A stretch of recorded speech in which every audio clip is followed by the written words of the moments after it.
Dad, don't tell Mom I called. The words arrived in a whisper so faint that for a moment I thought I was still dreaming. I sat upright in bed and looked at the glowing numbers on my alarm clock. 2:03 a.m. The room was dark except for the pale blue light from the digital display beside me. My wife, Melissa, slept quietly on the other side of the bed. The house was silent. "Dylan," I whispered. My hand tightened around the phone. My son didn't answer immediately. I heard breathing. Fast, uneven. Scared. The kind of breathing that instantly tells a parent something is wrong. "Dylan, what's going on?" He swallowed. I could hear it. "Dad." His voice cracked. "Please don't tell Mom." Every nerve in my body woke up. My son was 17 years old. He was not a child who scared easily. At 6 years old, he broke his arm falling from a bicycle and barely cried. At 12, he stood between a bully and one of his classmates.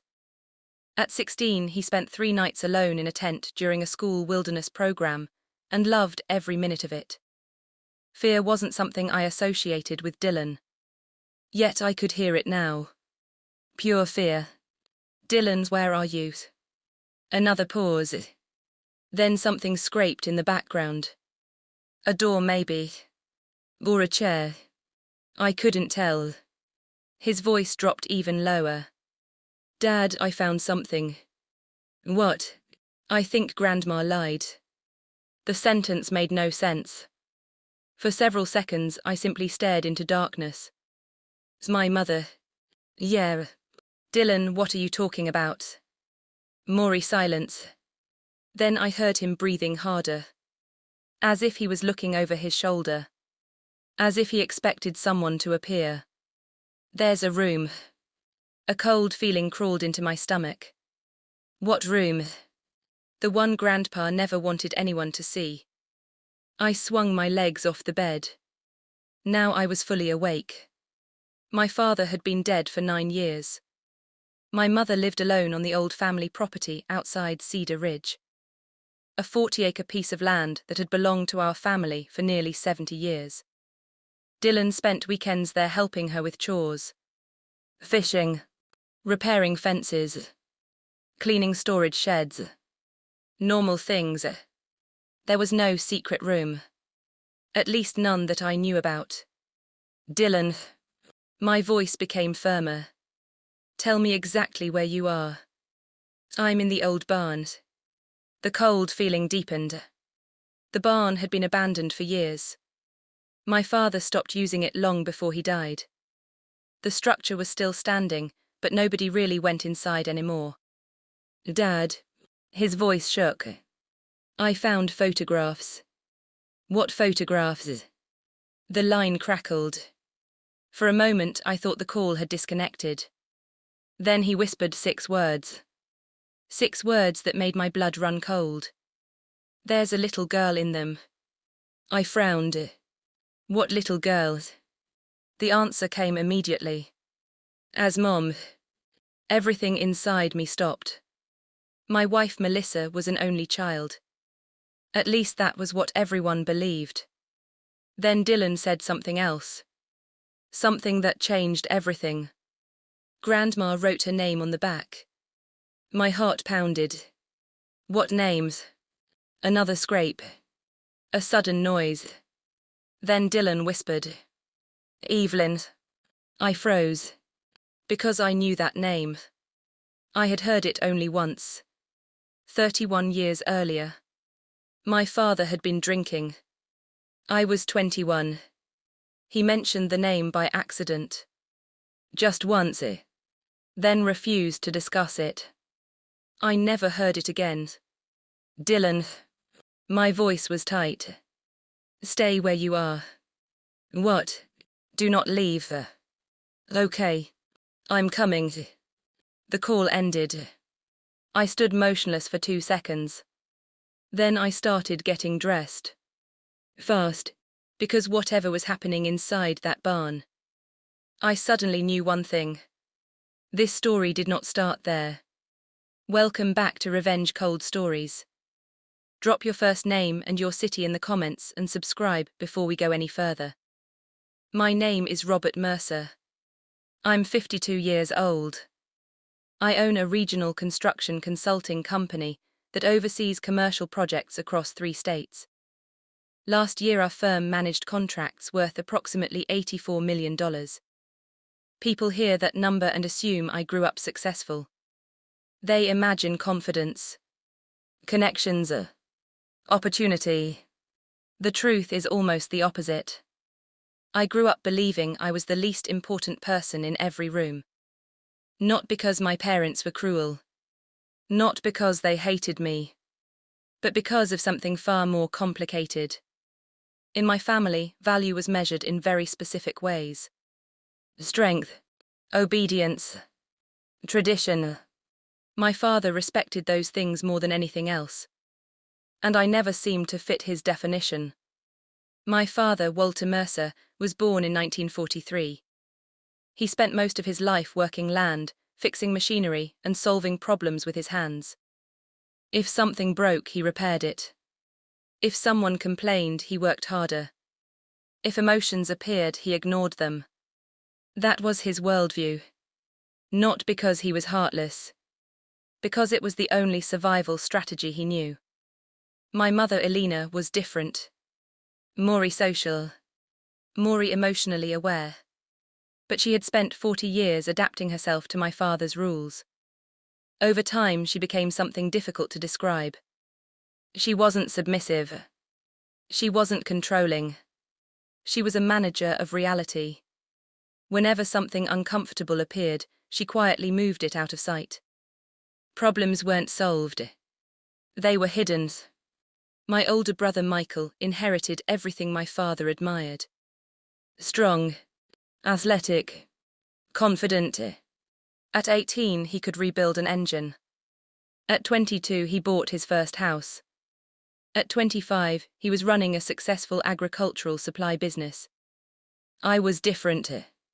I liked books, numbers, design plans, architecture.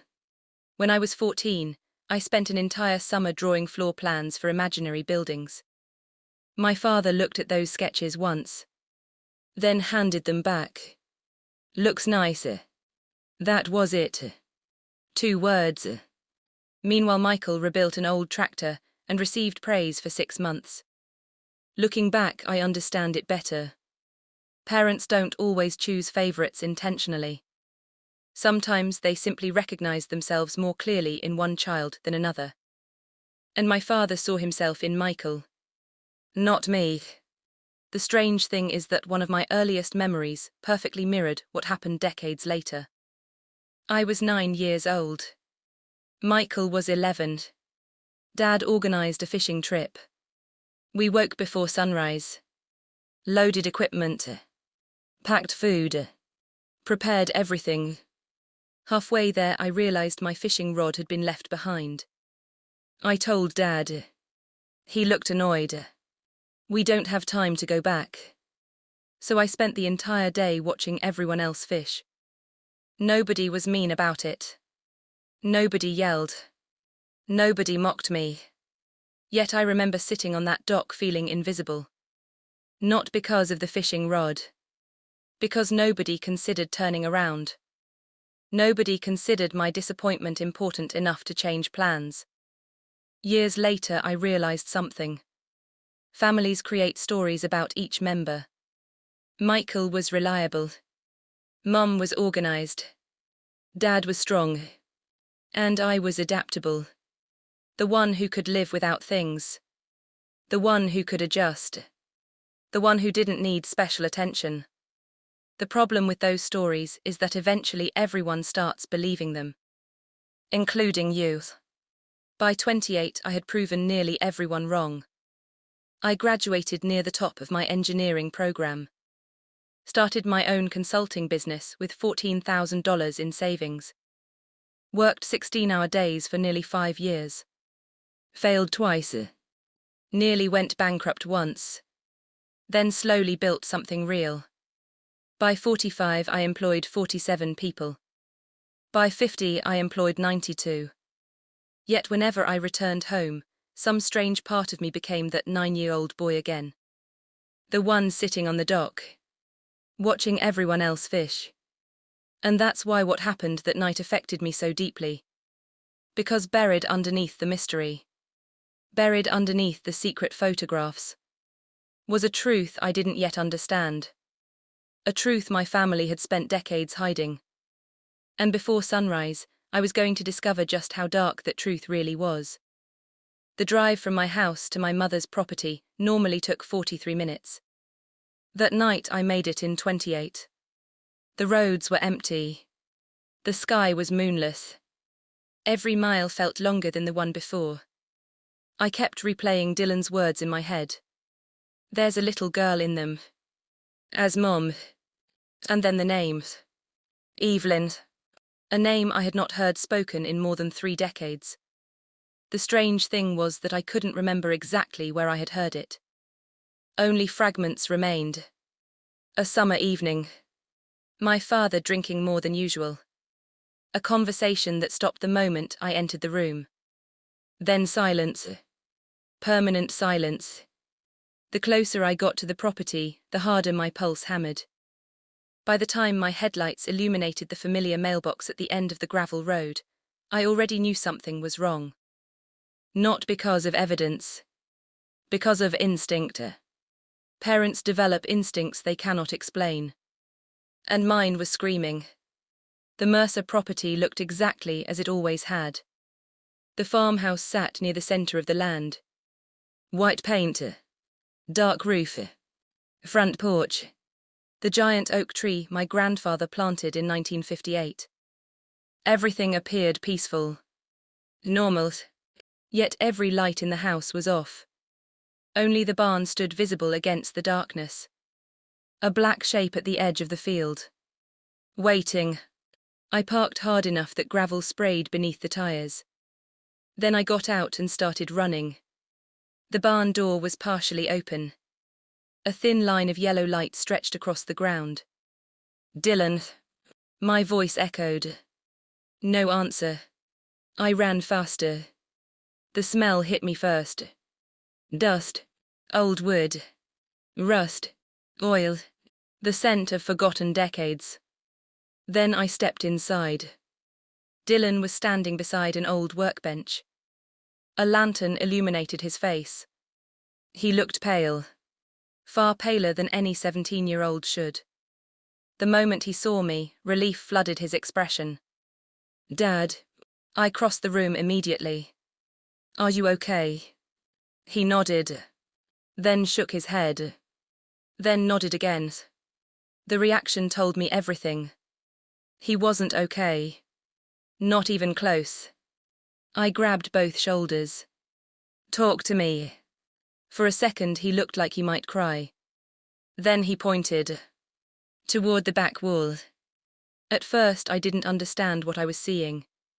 It looked like shelving. Old equipment. Broken tools. Storage. Nothing unusual. Then Dylan walked forward and pulled on a hidden metal handle. The entire shelving unit moved. I stared. Behind it was a narrow doorway. My stomach dropped. Because I had lived around this property for most of my life. And I had never known that doorway existed. Dad. Dylan swallowed. I found it by accident. I stepped closer. The hidden room was small. Maybe 12 feet by 15. No windows. Concrete floor. One light bulb hanging from the ceiling. The space looked untouched. Frozen. As though someone had simply closed the door one day and never returned. Then I saw the boxes. At least 30 of them. Carefully labeled. Carefully stacked. Carefully preserved.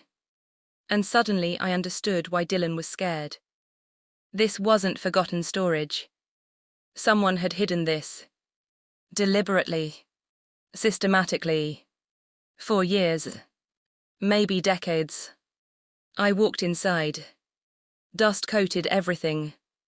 Yet the arrangement remained organized. Intentional. As if someone wanted these items protected. Not destroyed. Protected.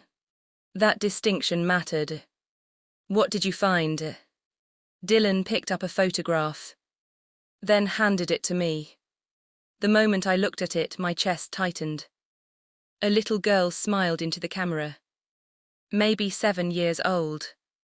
Dark hair, bright eyes, freckles, and beside her stood my wife. Melissa, same age, same smile, holding hands. I looked again, certain I was mistaken. But I wasn't. The resemblance was undeniable. Dad, Dylan's voice sounded distant. Look at the back. I turned the photograph over. 2 names were written in blue ink. Melissa, Evelyn, and beneath them, summer 1986. My hands suddenly felt cold. Melissa had told me countless stories about her childhood. Summer vacations, school friends, birthday parties, family trips. Yet she had never once mentioned a girl named Evelyn. Not once. I examined another photograph. Then another. Then another. The same pattern appeared repeatedly. Melissa, Evelyn, together, everywhere. At the beach, at Christmas, at school, at birthday parties. Not casual friends. Not neighbors. They looked inseparable. Like sisters. My pulse accelerated. Because there was only one logical explanation. And I hated it. Dylan. Yes. When did you find these? About an hour ago. What else is here? His expression changed. That frightened me more than anything. Because until then he had merely looked confused. Now he looked afraid. There are journals. I closed my eyes briefly. Of course there were. Secrets rarely survive for decades without documentation. Show me. He walked toward a wooden trunk, opened it, and revealed at least 20 notebooks. Different years, different handwriting, different colors. The earliest one was dated 1982. The latest was dated 1997. My mother had kept journals most of her life. The handwriting looked familiar. Very familiar. I picked up the first notebook, opened it, and immediately found her name. Evelyn. Not mentioned once. Not twice. Dozens of times. I sat down. The room suddenly felt smaller. The air heavier. The first entry that mattered was dated March 18, 1983. I read it silently. Then again. Then a third time. Because my brain refused to accept the words. Evelyn cried all afternoon. Walter says she must stay hidden until we know what to do. Melissa keeps asking why her sister can't come to church. I stopped breathing. For several seconds I simply stared at the page. Then I read it again. Her sister. Not friend. Not cousin. Sister. Dad. Dylan's voice sounded distant. I looked up. He already knew. His eyes told me. He had read enough to understand. Mom had a sister. The sentence felt unreal. Impossible. Yet there it was. Written decades earlier. Confirmed repeatedly by photographs.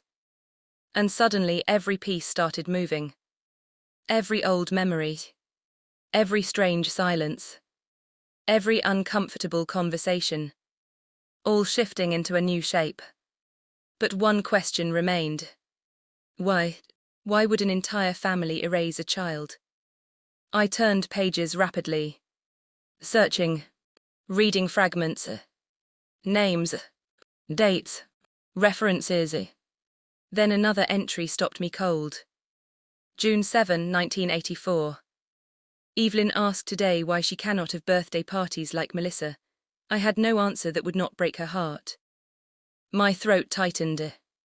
I continued reading. September 1985. Melissa cried because Evelyn was not allowed in the school photograph. Walter insists this is necessary. Necessary. The word echoed inside my head. Necessary. Not accidental. Not temporary. Necessary. Something had happened. Something serious enough that adults believed hiding a child was the solution. I looked at Dylan. What exactly did you read before I arrived? His face turned pale again. The lot. What does that mean? He hesitated, then reached into one of the boxes, removed a folder, and handed it to me.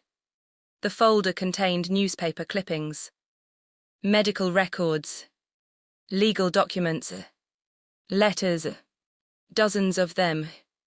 Most appeared ordinary, until I found one particular document. The paper was yellow with age, folded carefully, protected inside plastic, and across the top was a date. January 11, 1987. The year Melissa turned 8. The year Evelyn would have been 8 too. Because they were twins. I knew it before I even read the page. Somehow I knew. The document confirmed it. Twin female children. Melissa Grace Parker. Evelyn Rose Parker. Born 11:42 p.m. Born 11:47 p.m. My hands started shaking. Not because Melissa had a twin. Because she had never mentioned one. Not once in 23 years of marriage. Not during happy conversations. Not during difficult conversations. Not during family gatherings. Not during anniversaries. Not during the birth of our own son. Never. A twin sister doesn't simply disappear from memory. Unless someone makes her disappear. And that realization terrified me. Because it meant the secret wasn't small. It wasn't embarrassing. It wasn't harmless. It was enormous. Big enough to reshape an entire family. Big enough to survive nearly 40 years. Big enough that my mother had hidden evidence in a secret room. Then Dylan spoke again. His voice barely above a whisper. Dad, what? I don't think Grandma was protecting the secret. I looked at him. What do you mean? He pointed toward the final journal. The newest one. 1997. The last entry. The final page. And when I read those words, every assumption I had made shattered instantly. Because my mother had written, I fear Walter will take the truth to his grave. Melissa deserves to know. Evelyn deserved better. One day someone must find this room and finally understand what really happened. I stared at the sentence. Again. Again. And again. Then a realization hit me so hard that I nearly dropped the journal. My mother wasn't hiding the truth. She was preserving it. Waiting. For someone. Anyone. To find it. And suddenly the mystery became far darker than I had imagined. Because if my mother wanted the truth discovered, then the person responsible for burying it had almost certainly been my father. And I had a feeling the next journal entry was about to explain why. For a long moment neither of us spoke. The old light bulb buzzed overhead. Dust drifted slowly through the yellow glow. Outside, the wind pushed against the barn walls with a low groan that sounded almost human. I sat on a wooden crate and stared at the final journal. My father had been dead for 9 years. 9 years. Long enough that grief had softened into memory. Long enough that anger had faded. Long enough that most of my questions about him no longer felt important. Yet suddenly he was standing in front of me again. Not physically, but through the choices he had made. Through the evidence stacked in those boxes. Through a secret so large it seemed impossible that nobody had discovered it before. Dad. Dylan sat beside me. What do we do? It was a simple question. I didn't have a simple answer. Because one fact refused to leave my mind. Melissa didn't know. At least I didn't think she knew. And if she didn't know, then every minute that passed mattered. Every page we read mattered. Every detail mattered. I looked at my watch. 2:51 a.m. The world outside was asleep. Meanwhile, the foundation of our family was cracking open. We keep reading. Dylan nodded. Neither of us liked the answer. But it was the only one. I opened the journal again. The next entries filled in pieces of the story. Not all at once. Not dramatically. The truth emerged the way most real truths do. Slowly. Messily. Through fragments. The first major clue came from an entry dated April 1983. Evelyn had another episode today. Melissa stayed beside her for nearly 2 hours afterward. I wish Walter would stop treating fear like weakness. I reread the sentence twice. Another episode. What kind of episode? The answer arrived 6 pages later. And when it did, I finally understood the beginning of the nightmare. Evelyn's seizures are becoming more frequent. I stopped. Dylan. He looked over. She was sick. He frowned. What kind of sick? I don't know yet. I continued reading. The journal described doctors. Tests. Specialists. Hospital visits. Concern. Confusion. Fear. By late 1984, the entries became more emotional. More desperate. Evelyn had 3 seizures this week. Melissa refuses to leave her S. For a few seconds I couldn't speak. I simply stared at the address. Again. And again. And again. The ink was fresh compared to the older documents. The paper wasn't yellowed. The formatting was modern. There was no doubt. This wasn't some forgotten record from decades ago. Someone had updated this recently. Very recently. Dad.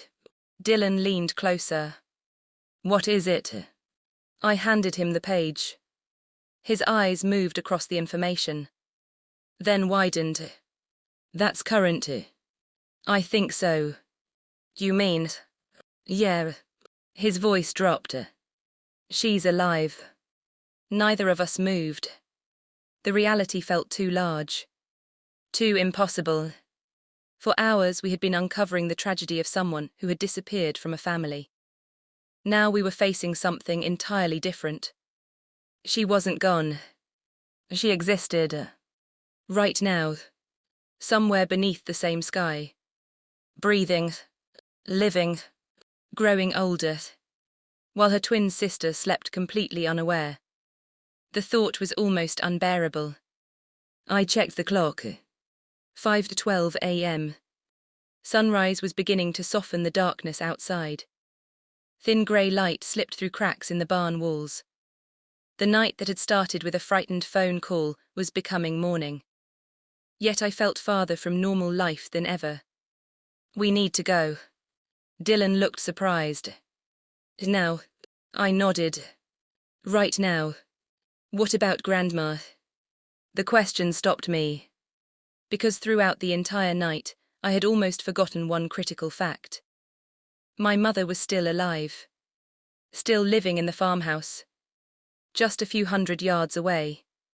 The keeper of the secret. The witness to everything. The only person left who knew the full story. I looked toward the house. A single light had appeared in a kitchen window. She was awake.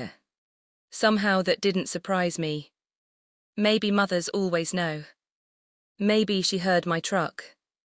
Maybe she sensed something had changed. Or maybe she had been waiting for this day for years. Come on. Dylan followed me out of the hidden room. The cold morning air hit my face. Birds had started singing. The world looked peaceful. Normal. completely unaware that an entire family history had just exploded. As we approached the farmhouse, I noticed movement behind the kitchen curtains. My mother, watching, waiting. By the time we reached the porch, the front door was already open. She stood there wearing a pale blue robe. 76 years old. Smaller than I remembered. More fragile. Yet her eyes remained exactly the same. Sharp, observant, tired, very tired. For several moments nobody spoke. Then her gaze moved from me to Dylan. Then back to me. And she quietly asked, "You found it?" Not a question. A statement. I felt my chest tighten. Yes. She closed her eyes. Only briefly. But long enough for me to see relief. Not fear. Relief. When she opened them again, they looked wet. "Come inside." The kitchen smelled like coffee. The familiar scent instantly transporting me backward through decades. Childhood breakfasts. School mornings. Family holidays. Ordinary memories. Memories that suddenly felt incomplete. We sat at the table. My mother poured coffee. Her hands trembled slightly. Not from surprise. From age. And perhaps from knowing this conversation could no longer be avoided. For a long time she simply stared into her cup. Then she spoke. I always wondered when it would happen. I leaned forward. "You knew we'd find it." She nodded. "Eventually. Why didn't you tell us?" The question came out sharper than intended. Pain tends to do that. She accepted it without complaint. Because she understood. Of course she understood. She had lived with this secret longer than anyone. I tried. I frowned. "What does that mean?" Her eyes lowered. More than once. Then she looked directly at me. "Your father always found out." Silence. Heavy silence. The kind that settles over a room when everyone knows something important has been said. I thought about the letters. The intercepted messages. The years of concealment. And for the first time in my life, I saw my father differently. Not as the giant figure from childhood. Not as the stubborn man from adulthood. But as someone driven by fear. Fear powerful enough to reshape reality. My mother continued. "At first I believed him. The confession sounded painful. I believed he was protecting the family." She laughed softly. A sad laugh. The dangerous thing about fear is that it often sounds like responsibility. Nobody spoke. Because she was right. Fear rarely introduces itself honestly. It disguises itself. As caution. As logic. As concern. As protection. Until people can no longer tell the difference. My mother folded her hands. Then began telling the story from the beginning. Not the version preserved in journals. The full version. The human version. The version only a witness could tell. Evelyn was born 7 minutes after Melissa. A small smile appeared. They looked identical. Her eyes drifted somewhere distant. Toward memories. Even their pediatrician mixed them up. For a moment I could almost see it. 2 little girls. Running through the farmhouse. Laughing. Playing. Growing together. Then the smile faded. The seizures started when she was 4. The room became quiet again. Doctors struggled to understand the condition. Tests produced conflicting answers. Treatments helped temporarily. Then stopped helping. Years passed. Frustration grew. Fear grew. And eventually the town began noticing. In a small community, differences rarely remain private. People talked. Asked questions. Offered opinions. My father absorbed all of it. Every whisper, every sideways glance, every piece of unsolicited advice, until concern transformed into obsession. He became convinced everyone was judging her. My mother's voice softened. The tragedy is that most people weren't. I felt my throat tighten, because that sentence explained so much. Sometimes the fear of judgment causes more damage than judgment itself. She looked toward the window. The day she left. Her voice cracked. The first crack all morning. It was the worst day of my life. No one interrupted. No one could. The pain was still visible, even after 40 years. He promised it would be temporary. The words emerged slowly. He promised. Then tears appeared. Not dramatic tears. Not movie tears. The quiet kind. The kind produced by grief that has lived inside someone for decades. Dad. Dylan's voice was gentle. My mother looked at him. And suddenly I realized something. This wasn't only affecting our generation. Dylan was discovering he had an aunt. An entire branch of family history. An entire person. A human being who should have existed in stories, holidays, photographs, conversations. Yet never had. My mother wiped her eyes. Then continued. The first year we visited regularly. The second year, less often. The third year even less. Life adapted. Routines formed. Distance expanded. And every year it became harder to reverse the decision.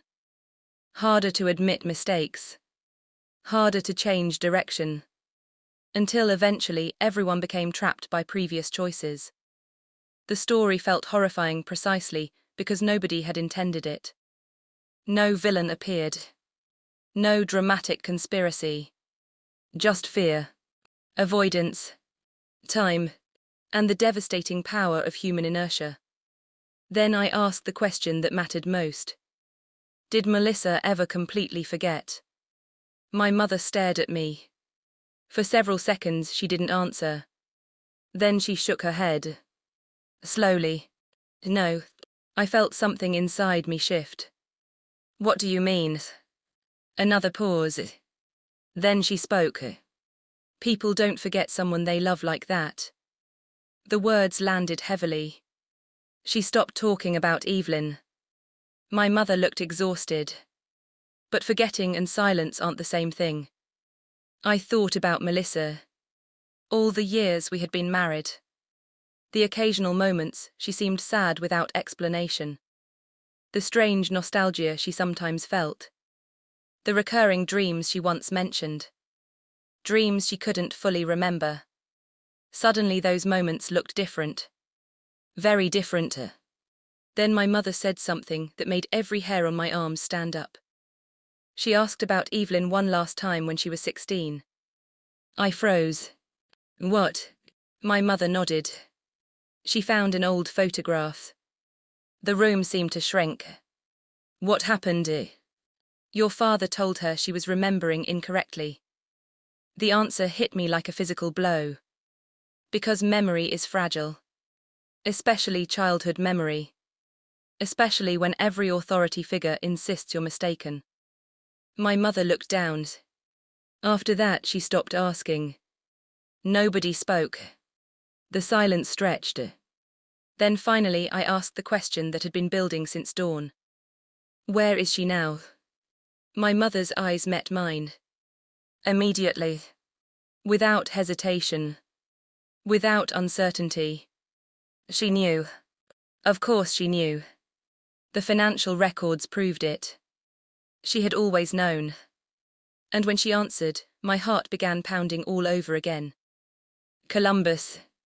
The same city listed on the address. My pulse accelerated. Have you seen her? A tiny smile appeared. A heartbreaking smile. Twice in the last 10 years. I stared. You visited her. My mother nodded. Secretly. The word hung in the air. Secretly, a mother sneaking visits to her own daughter. Because decades earlier, fear had become stronger than truth. Then she reached into a kitchen drawer, opened it, and removed a photograph. A recent photograph. Much more recent than the one from the hidden room. She handed it to me. The moment I saw it, my breath caught. Because the woman smiling back at me looked exactly like Melissa. Not similar. Not somewhat alike. Exactly. The same eyes. The same smile. The same shape of face. 40 years had passed. Life had separated them. Yet somehow they still looked connected. Like two halves of the same story. And written on the back of the photograph were 6 simple words. For when you're finally ready. The message wasn't addressed to my mother. It wasn't addressed to me. It wasn't addressed to anyone. Yet somehow it felt addressed to all of us. Then my mother looked directly into my eyes and said the sentence that changed the course of our family forever. Robert. I swallowed. Yes. She took a long breath. Then whispered. Evelyn has been waiting for Melissa all these years. Nobody spoke after that. Not me. Not Dylan. Not even my mother. The sentence seemed to remain suspended in the air between us. Evelyn has been waiting for Melissa all these years. Waiting. Not searching. Not demanding. Not forcing. Waiting. There was something devastating about that distinction. Because waiting implies hope. And hope, when stretched across decades, can become its own kind of pain. I looked down at the photograph again. The resemblance was extraordinary. If someone had shown me that picture 24 hours earlier, I would have assumed it was Melissa. The same smile. The same eyes. Even the same habit of tilting her head slightly when posing for a camera. How many times had I looked at my wife and unknowingly seen traces of a woman she'd been separated from for most of her life? The thought made my chest ache. My mother slowly wrapped both hands around her coffee cup.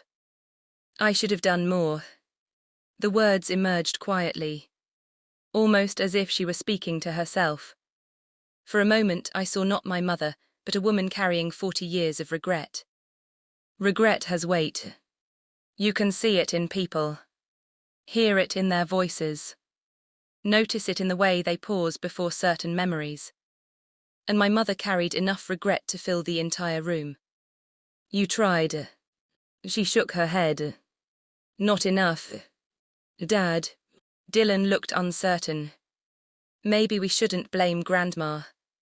My mother smiled sadly. That's kind of you. Then she looked at him. But kindness and truth aren't always the same thing.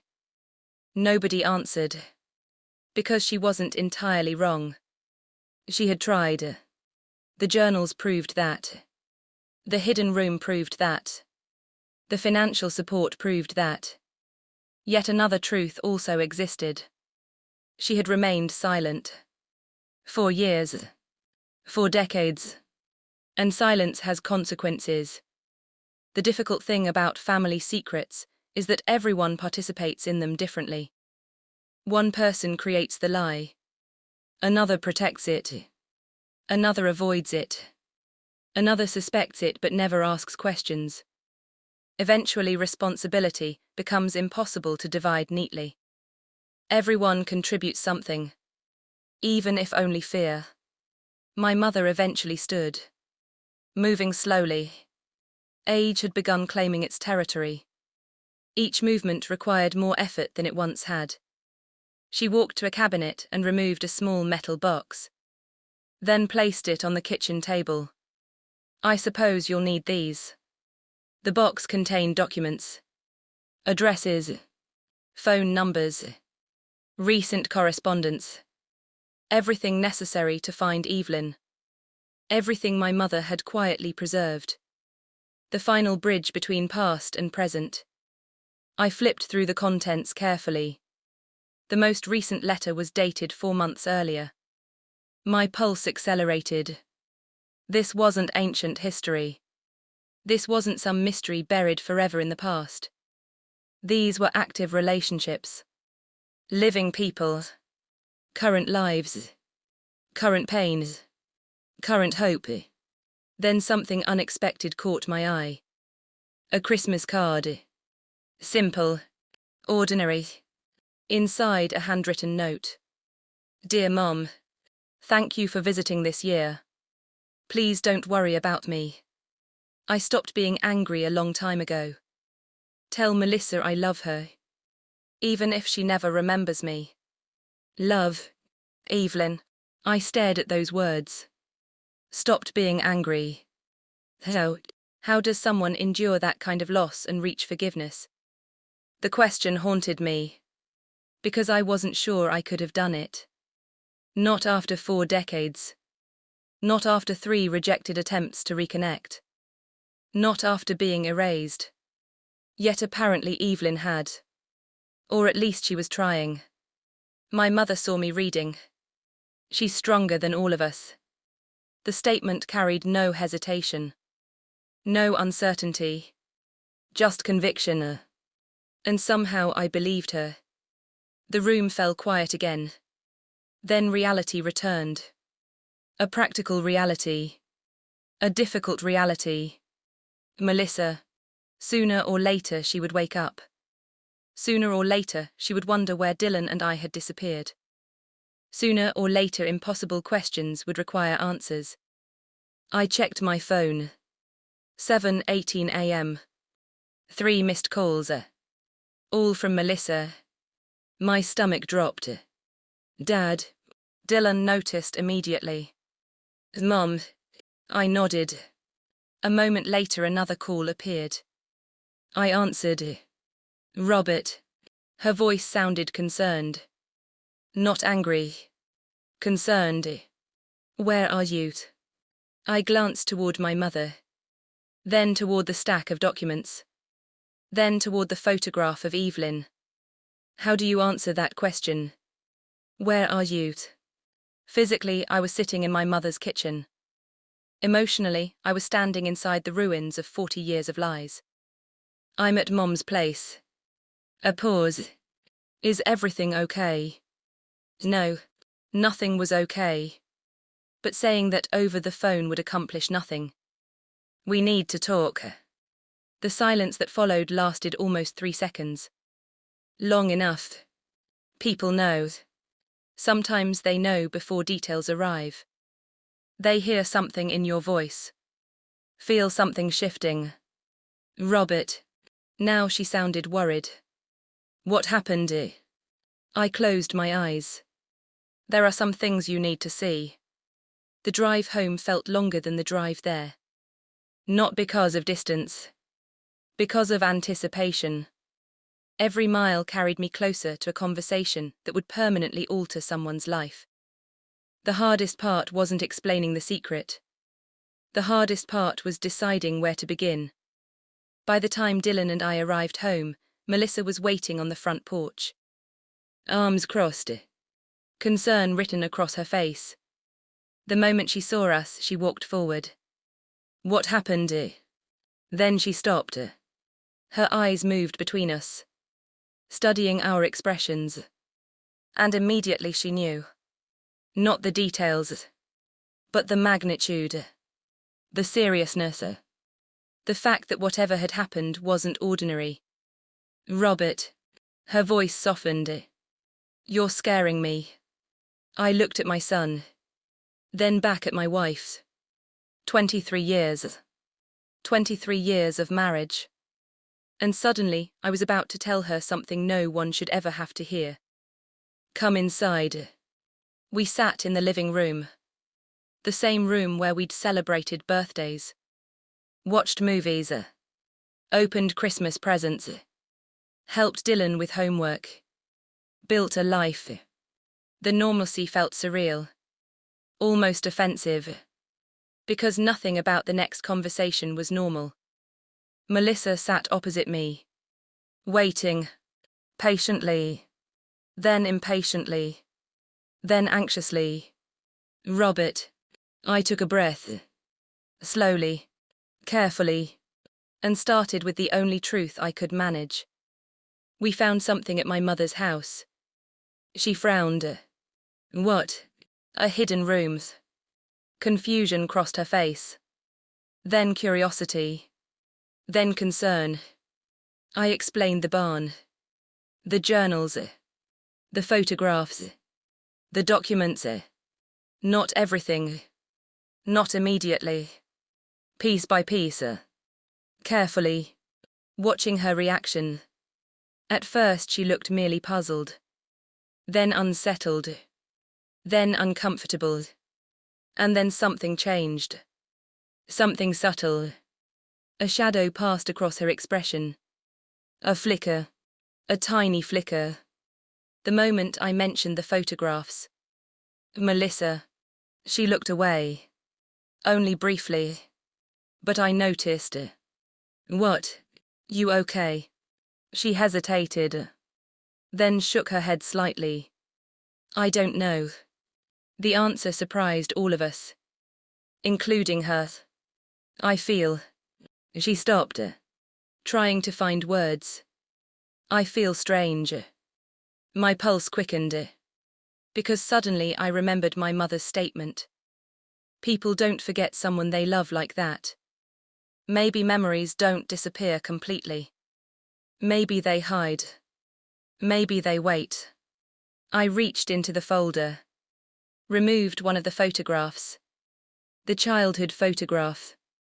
The one showing two little girls holding hands. And I placed it gently on the table. Melissa looked down. The room became completely silent. 5 seconds. 10. 15. Nobody moved. Nobody breathed. Then her hand slowly reached toward the picture. Not consciously. Almost instinctively. Like someone recognizing a familiar song. Her fingertips touched the photograph. And suddenly tears filled her eyes. Immediate tears. Unexpected tears. The kind produced by emotions that arrive before understanding. Melissa. She stared at the image. Unable to look away. Then she whispered something so softly that I almost missed it. Evie. My heart stopped. Dylan looked at me. I looked at him. Neither of us spoke. Because she hadn't read the names. The photograph was too far away. Too small. There was no way. Yet she had said it. Evie, the nickname from the letters. The nickname only family used. Melissa's eyes widened. As if she had surprised herself. Her breathing changed. Quickened. She grabbed the edge of the couch. Why do I know that names? The question came out trembling. Raw. Terrified. I felt tears threatening my own eyes. Because at that moment I realized something extraordinary. The truth hadn't vanished. It had survived. Buried. Damaged. Hidden. But alive. Waiting beneath decades of silence. Waiting for permission to return. And for the first time since the phone call at 2 a.m., I began to understand that this story wasn't about uncovering a secret. It was about bringing someone home. The only question remaining was whether 40 years was too long. And whether two sisters separated by an entire lifetime could somehow find each other again.